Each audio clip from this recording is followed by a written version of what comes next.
Saya yang booking kahwin untuk minggu depan. Kau. Tak apa lah. Apa kau buat kat sini? Aku manager tempat ni lah. Booking orang ke, booking kau ke, semua aku yang handle tau. Kau kat sini untuk viewing kan? You. Boleh tak kita tukar tempat lain? Tak apa. Deposit tu burn pun tak apa. You suka tempat ni ke? Yelah. Okay. Tunjuklah apa kau ada. Macam yang kau nampak kat depan ni, tempat kita orang besar lah. Lagi?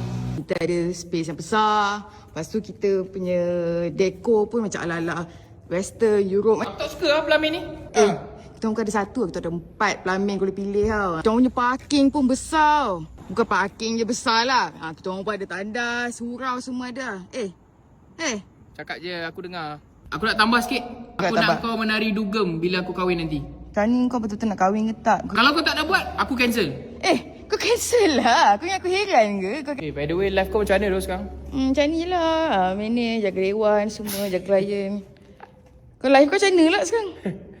Life aku bahagia siap. Aku bahagia gila tu. Tunang aku tu daripada Albania tau. Aku pun daripada Albania kak.